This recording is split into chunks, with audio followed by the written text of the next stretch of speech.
सुबह साफ और ठंडी थी, ठंड के साथ गर्मी के अंत का संकेत था। वे भोर में एक आदमी का सिर कटा हुआ देखने के लिए निकल पड़े।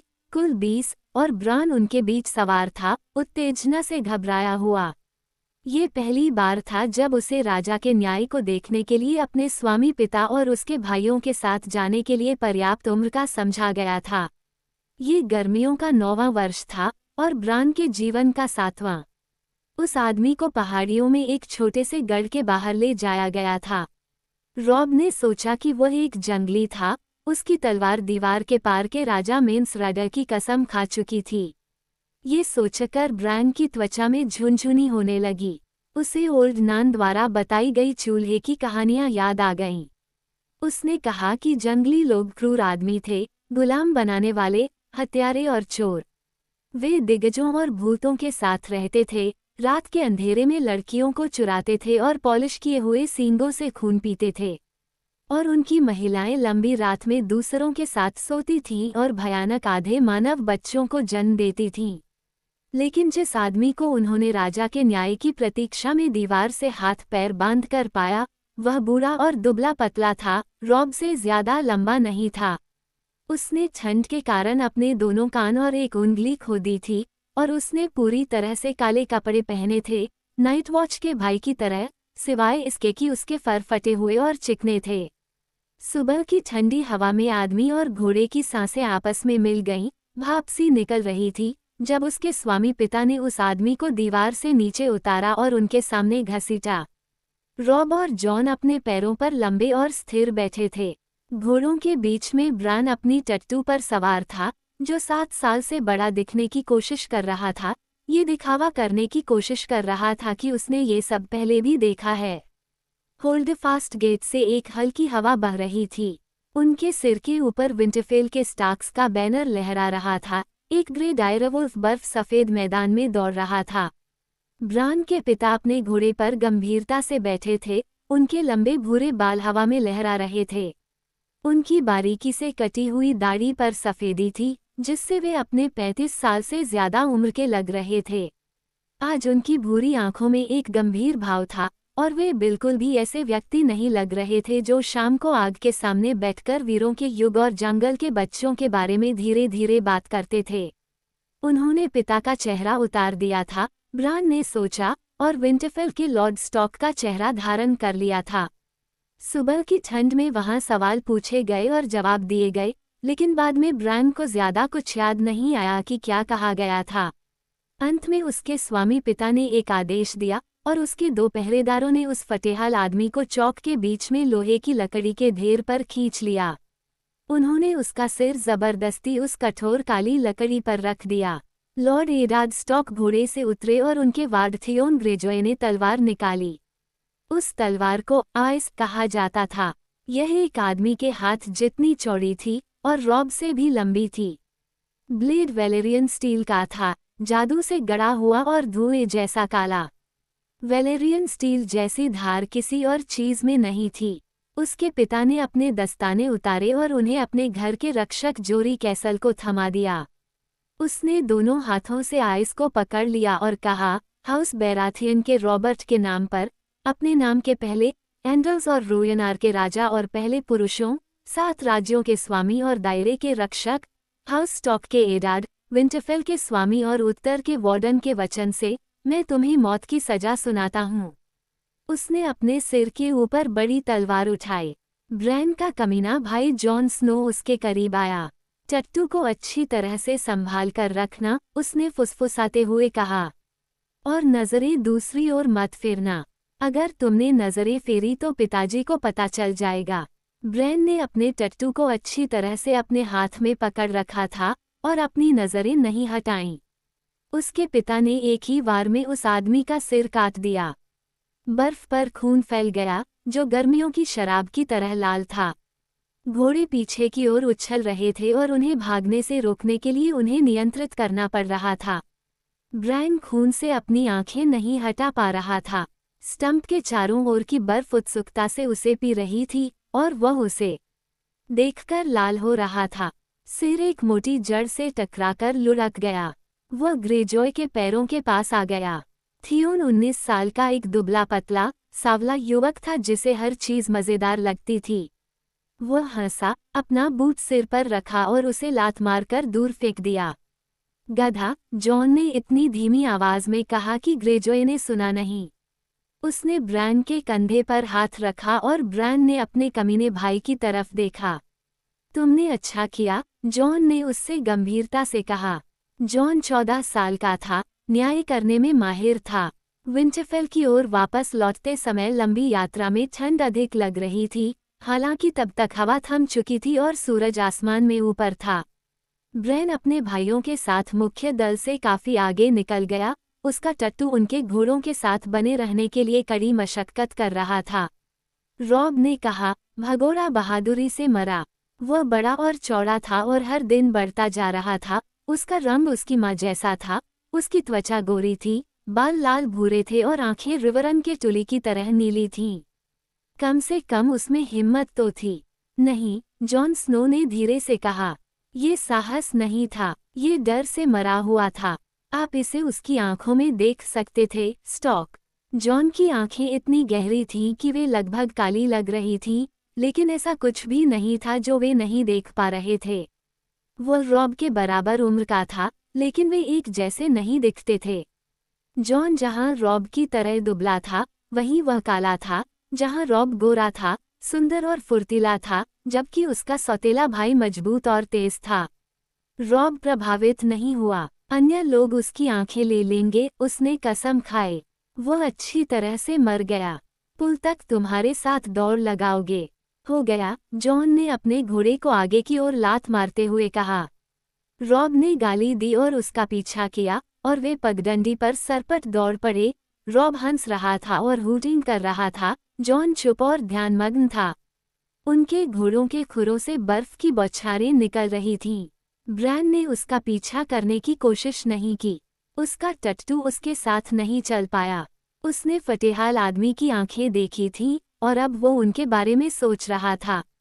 थोड़ी देर बाद रॉब की हंसी की आवाज़ कम हो गई, और जंगल फिर से शांत हो गया।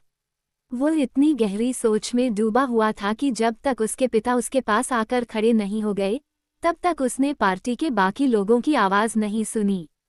क्या तुम ठीक हो, ब्रैन? उसने बिना किसी रूखेपन के पूछा। हाँ, पिताजी, ब्रैन ने उससे कहा।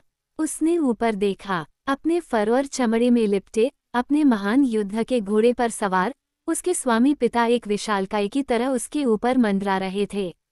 रॉब का कहना है कि वह आदमी बहादुरी से मरा, लेकिन जॉन का कहना है कि वह डर गया था। तुम क्या सोचते हो? उसके पिता ने पूछा। ब्रैन ने इस बारे में सोचा। क्या कोई आदमी डरने पर भी बहादुर हो सकता है? यही एकमात्र समय है जब कोई व्यक्ति बहादुर हो सकता है, उसके पिता ने उससे कहा।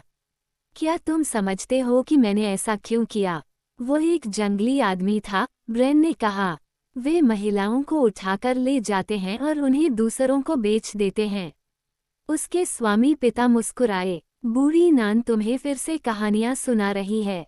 सच में, वह आदमी शपथ तोड़ने वाला था, नाइट वॉच से भागा हुआ। कोई भी आदमी उससे ज्यादा खतरनाक नहीं है। भगोड़ा जानता है कि अगर उसे पकड़ा गया तो उसकी जान चली जाएगी, इसलिए वह किसी भी अपराध से पीछे नहीं हटेगा, चाहे वह कितना भी घिनौना क्यों न हो। लेकिन तुम मुझे गलत समझ रहे हो। सवाल यह नहीं था कि उस आदमी को क्यों मरना पड़ा, बल्कि यह था कि मुझे ऐसा क्यों करना चाहिए। ब्रैन के पास इसका कोई जवाब नहीं था। राजा रॉबर्ट के पास एक जल्लाद है, उसने अनिश्चितता से कहा। वह करता है, उसके पिता ने स्वीकार किया। जैसा कि उससे पहले टारगेरियन राजाओं ने किया था।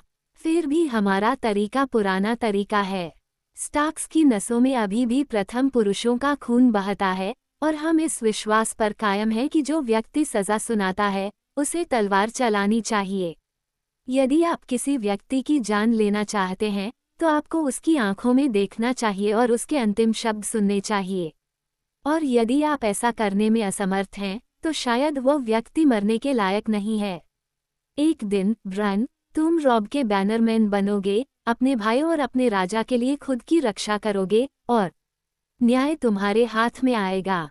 जब वह दिन आएगा, तो तुम्हें उस काम में कोई खुशी नहीं होनी चाहिए, लेकिन न ही तुम्हें उससे मुंह मोड़ना चाहिए। एक शासक जो वेतनभोगी जल्लादों के पीछे छिपता है, वह जल्द ही भूल जाता है कि मृत्यु क्या है। तभी जॉन उनके सामने पहाड़ी की चोटी पर फिर से प्रकट हुआ। उसने हाथ हिलाया और उन पर चिल्लाया, पिताजी, ब्रन, जल्दी आओ, देखो रॉब ने क्या पाया है। और फिर वह फिर से चला गया। जॉरी उनके पास आया और बोला, क्या परेशानी है, महाराज? इसमें कोई संदेह नहीं है, उसके स्वामी पिता ने कहा। आओ, देखते हैं कि मेरे बेटों ने अब कौन सी शरारतें जड़ से उखाड़ दी हैं। उसने अपने घोड़े को दौड़ाया। जॉरी और ब्रैन और बाकी लोग उसके पीछे पीछे आए। उन्होंने रॉब को पुल के उत्तर में नदी के किनारे पाया। जॉन अभी भी उसके बगल में बैठा था। इस बार गर्मियों में बर्फबारी बहुत ज्यादा थी। रॉब घुटनों तक सफेद कपड़ों में खड़ा था। उसने अपना हुड पीछे खींच रखा था ताकि सूरज की रोशनी उसके बालों में पड़ सके। वह अपनी बाह में कुछ पकड़े हुए था, जबकि लड़के धीमी, उत्साहित आवाज में बात कर रहे थे। सवारों ने बर्फ के ढेरों के बीच से सावधानीपूर्वक अपना रास्ता चुना। छिपी हुई, असमान जमीन पर ठोस पैर जमाने की कोशिश की। जॉरी कैसल और थियोन ग्रेजॉय लड़कों तक पहुंचने वाले पहले व्यक्ति थे। ग्रेजॉय सवारी करते हुए हंस रहा था और मजाक कर रहा था। ब्रैन ने उसकी सांसें निकलती सुनी। भगवान! उसने चिल्लाया। अपने घोड़े पर नियंत्रण रखने के लिए संघर्ष करते हुए उसने अपनी तलवार पकड़ी। जॉरी की तलवार पहले ही बाहर आ चुकी थी।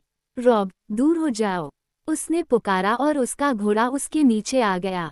रॉब मुस्कुराया और अपनी बाहों में बंधी गठरी से ऊपर देखा। वो तुम्हें चोट नहीं पहुंचा सकती, उसने कहा। वो मर चुकी है, जॉरी। ब्रैन को तब तक उत्सुकता से आग लग चुकी थी। वो टट्टू को और तेजी से आगे बढ़ाना चाहता था, लेकिन उसके पिता ने उन्हें पुल के पास से उतार दिया और पैदल ही आगे बढ़ने को कहा। ब्रैन कूद गया और भाग गया। तब तक जॉन, जॉरी और थियोन ग्रेजॉय भी उतर चुके थे। आखिर यह क्या है? ग्रेजॉय पूछ रहा था। एक भेड़िया, रॉब ने उससे कहा। एक अजीबोगरीब, ग्रेजॉय ने कहा। इसका आकार तो देखो। ब्रैन का दिल उसकी छाती में धड़क रहा था जब वो कमर तक ऊंचे गड्ढे को पार करके अपने भाइयों के पास जा रहा था। खून से सनी बर्फ में आधी दबी एक बड़ी काली आकृति मौत के मुंह में गिर पड़ी। उसके झबरा भूरे फर में बर्फ जम गई थी और भ्रष्टाचार की हल्की गंध किसी महिला के इत्र की तरह उसमें चिपकी हुई थी। ब्रैन ने कीड़े मकोड़ों से रेंगती अंधी आंखों और पीले दांतों से भरे चौड़े मुंह को देखा, लेकिन यह उसका आकार था जिसने उसे चौंका दिया। यह उसके टट्टू से भी बड़ा था, उसके पिता के केनल में सबसे बड़े शिकारी कुत्ते से दुगुना बड़ा। यह कोई अजीब बात नहीं है, जॉन ने शांति से कहा। यह एक डायरा वुल्फ है। वे अन्य प्रकार के लोगों की तुलना में बड़े होते हैं, थियोन ग्रेजॉय ने कहा। पिछले 200 वर्षों में दीवार के दक्षिण में कोई डायरा वुल्फ नहीं देखा गया है। अब मुझे एक दिख रहा है, जॉन ने जवाब दिया। ब्रैन ने राक्षस से अपनी आंखें हटा लीं। तभी उसने रॉब की बाहों में बंडल देखा। वो खुशी से चिल्लाया और करीब चला गया। पिल्ला भूरे काले फर की एक छोटी सी गेंद थी, उसकी आंखें अभी भी बंद थीं। रॉब ने उसे गोद में लिया और वो उसकी छाती से आंख मूंद कर लिपट गया, अपने चमड़े के कपड़ों के बीच दूध ढूंढते हुए एक उदास छोटी सी कराहने वाली आवाज निकाल रहा था। ब्रैन ने हिचकिचाते हुए हाथ बढ़ाया। आगे बढ़ो, रॉब ने उससे कहा। तुम उसे छू सकते हो। ब्रैन ने जल्दी से उस पिल्ले को नर्वस स्ट्रोक दिया, फिर मुड़ा तो जॉन ने कहा, ये लो। उसके सौतेले भाई ने दूसरे पिल्ले को उसकी बाहों में डाल दिया। ये 5 हैं। ब्रैन बर्फ में बैठ गया और भेड़िए के पिल्ले को अपने चेहरे से लगा लिया। उसका फर उसके गाल पर नर्म और गर्म था। इतने सालों के बाद राज्य में डायरा वुल्फ खुलेआम घूम रहे हैं, घोड़े के मालिक ओलेन ने बड़बड़ाते हुए कहा। मुझे ये पसंद नहीं है। यह एक संकेत है, जॉरी ने कहा। पिता ने भौहें सिकोड़ी। ये तो सिर्फ एक मरा हुआ जानवर है, जॉरी, उन्होंने कहा। फिर भी वे परेशान लग रहे थे। जब वे शव के इर्द गिर्द घूम रहे थे, तो उनके जूतों के नीचे बर्फ चरमरा रही थी।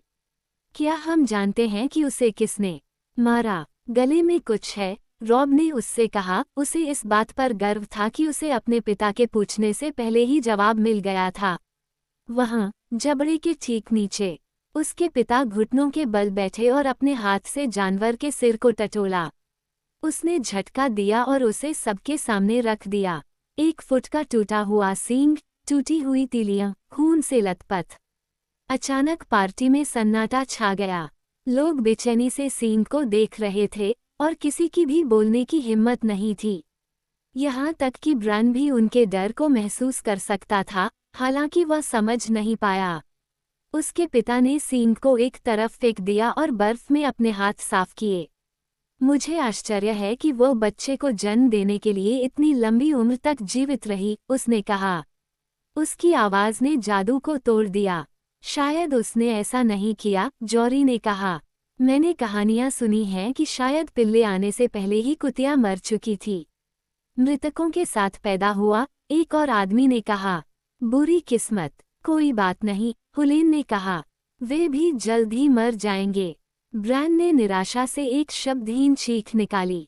जितनी जल्दी हो सके उतना अच्छा है, थियोन ग्रेजॉय ने सहमति जताई। उसने अपनी तलवार खींची। जानवर को यहीं दे दो, ब्रायन। वह छोटी सी चीज उसके खिलाफ तड़प उठी, मानो उसने सुन लिया हो और समझ लिया हो। नहीं, ब्रायन ने जोर से चिल्लाकर कहा। यह मेरा है। अपनी तलवार रख दो, ग्रेजॉय, रॉब ने कहा। एक पल के लिए वह उनके पिता की तरह ही आज्ञाकारी लग रहा था, जैसे वह किसी दिन राजा बन जाएगा। हम इन पिल्लों को रखेंगे। तुम ऐसा नहीं कर सकते, बेटा, हरविन ने कहा, जो हुलेन का बेटा था। हुलेन ने कहा, उन्हें मारना दया होगी। ब्रायन ने अपने स्वामी पिता की ओर बचाव के लिए देखा, लेकिन उसे केवल एक शिकन, एक सिकुड़ा हुआ माथा मिला। हुलेन सच कहता है, बेटा। ठंड और भूख से कठोर मौत की तुलना में एक त्वरित मौत बेहतर है। नहीं, उसने अपनी आंखों में आंसू भरते हुए महसूस किया और दूसरी ओर देखा। वह अपने पिता के सामने रोना नहीं चाहता था। रॉब ने हठपूर्वक विरोध किया। सर रॉड्रिक की लाल कुतिया ने पिछले सप्ताह फिर से बच्चा दिया, उसने कहा। यह एक छोटा सा झुंड था, केवल 2 जीवित पिल्ले थे। उसे पर्याप्त दूध मिल जाएगा। जब वे दूध पीने की कोशिश करेंगे तो वह उन्हें फाड़ देगी। लॉर्ड स्टॉक, जॉन ने कहा। उसे पिता को इस तरह से पुकारते हुए सुनना अजीब था, इतना औपचारिक। ब्रायन ने हताश आशा के साथ उसकी ओर देखा। 5 पिल्ले हैं, उसने पिता से कहा। 3 नर, 2 मादा। इसमें क्या है, जॉन? आपके 5 सच्चे बच्चे हैं, जॉन ने कहा। 3 बेटे, 2 बेटियां। डायरा वुल्फ आपके घर का प्रतीक है। आपके बच्चों को ये पिल्ले मिलना ही थे, मेरे स्वामी। ब्रायन ने अपने पिता के चेहरे को बदलते देखा, दूसरे लोगों को एक दूसरे की ओर देखते देखा। उस पल वह जॉन से पूरे दिल से प्यार करता था। 7 साल की उम्र में भी ब्रायन समझ गया था कि उसके भाई ने क्या किया है। गिनती सही थी क्योंकि जॉन ने खुद को छोड़ दिया था। उसने लड़कियों को शामिल किया था, यहाँ तक कि रिकन, बच्चे को भी शामिल किया था, लेकिन उस कमीने को नहीं जिसका उपनाम स्नो था, वह नाम जो परंपरा के अनुसार उत्तर में उन सभी लोगों को दिया जाता है जो इतने बदकिस्मत हैं कि उनका कोई अपना नाम नहीं होता। उनके पिता भी समझ गए। तुम अपने लिए कोई पिल्ला नहीं चाहते, जॉन? उन्होंने धीरे से पूछा। डायरा वुल्फ हाउस स्टॉक के बैनर की शोभा बढ़ा रहा है, जॉन ने बताया। मैं कोई स्टॉक नहीं हूँ, पिताजी। उनके स्वामी पिता ने जॉन को सोच समझकर देखा। रॉब चुपचाप चला गया। मैं उसे खुद दूध पिलाऊंगा, पिताजी, उसने वादा किया। मैं एक तौलिया गर्म दूध में भिगोऊंगा और उसे उससे दूध पिलाऊंगा। मैं भी, ब्रायन ने प्रतिध्वनित किया। स्वामी ने अपनी आंखों से अपने बेटों को बहुत ध्यान से तौला। कहना आसान है, करना मुश्किल। मैं नहीं चाहता कि तुम नौकरों का समय बर्बाद करो। अगर तुम्हें ये पिल्ले चाहिए, तो तुम खुद ही उन्हें खिलाओगे। समझ में आया? ब्रायन ने उत्सुकता से सिर हिलाया। पिल्ला उसकी मुट्ठी में छटपटाया, अपनी गर्म जीभ से उसके चेहरे को चाटा। तुम्हें उन्हें भी प्रशिक्षित करना चाहिए, उनके पिता ने कहा। तुम्हें उन्हें प्रशिक्षित करना चाहिए। केनल मास्टर का इन राक्षसों से कोई लेना देना नहीं होगा, मैं तुमसे वादा करता हूँ। और अगर तुम उनकी उपेक्षा करते हो या उनके साथ क्रूरता करते हो या उन्हें बुरी तरह से प्रशिक्षित करते हो तो भगवान तुम्हारी मदद करते हैं। ये कुत्ते नहीं हैं जो खाने की भीख मांगे और लात मारकर भाग जाएं। एक डायरवुल्फ एक आदमी के कंधे से उतनी ही आसानी से हाथ खींच लेगा जितनी आसानी से एक कुत्ता चूहे को मार सकता है। क्या तुम सच में यही चाहते हो? हाँ पिताजी, ब्रायन ने कहा। हाँ, रॉब ने सहमति जताई। आप जो भी करें, पिल्ले वैसे भी मर सकते हैं। रॉब ने कहा, वे नहीं मरेंगे। हम उन्हें मरने नहीं देंगे। तो फिर उन्हें रख लो। जॉरी, डेसमंड, बाकी पिल्लों को भी इकट्ठा कर लो। अब समय आ गया है कि हम विंटरफेल वापस लौट जाएं। जब तक वे सवार होकर अपने रास्ते पर नहीं निकल गए, तब तक ब्रायन ने खुद को जीत की मीठी हवा का स्वाद चखने नहीं दिया। तब तक उसका पिल्ला उसके चमड़े के कपड़ों के अंदर आराम से सो चुका था, उसके पास गर्म था, घर की लंबी यात्रा के लिए सुरक्षित था। ब्रायन सोच रहा था कि उसका क्या नाम रखा जाए। पुल के आधे रास्ते पर जॉन ने अचानक गाड़ी रोक दी। क्या है, जॉन? उनके स्वामी पिता ने पूछा। क्या आप सुन नहीं सकते? ब्रायन पेड़ों में चलती हवा, लोहे की लकड़ी के तख्तों पर उनके खुरों की आवाज़, अपने भूखे पिल्ले की किलकारियां सुन सकता था, लेकिन जॉन कुछ और सुन रहा था। वहाँ, जॉन ने कहा। उसने अपना घोड़ा घुमाया और पुल के पार सरपट दौड़ा। उन्होंने उसे उतरते देखा, जहाँ बर्फ में डायरवुल्फ मरा पड़ा था, उसे घुटनों के बल बैठे देखा। एक पल बाद वो मुस्कुराते हुए उनके पास वापस आ गया। वह शायद दूसरों से दूर रेंग कर चला गया होगा, जॉन ने कहा। या फिर भगा दिया गया है, उनके पिता ने छठे पिल्ले की ओर देखते हुए कहा। उसका फर सफ़ेद था, जबकि बाकी सभी पिल्ले भूरे थे। उसकी आंखें उस फटेहाल आदमी के खून की तरह लाल थीं जो उस सुबह मर गया था। ब्रायन को यह अजीब लगा कि अकेले इस पिल्ले ने अपनी आंखें खोली होंगी जबकि बाकी अभी भी अंधे थे। एक अल्बिनो, थियोन ग्रेजॉय ने व्यंग्यात्मक मनोरंजन के साथ कहा। ये दूसरों की तुलना में और भी तेजी से मर जाएगा। जॉन स्नो ने अपने पिता के वार्ड को एक लंबी, डरावनी नज़र से देखा। मुझे नहीं लगता, ग्रेजॉय, उसने कहा। यह मेरा है।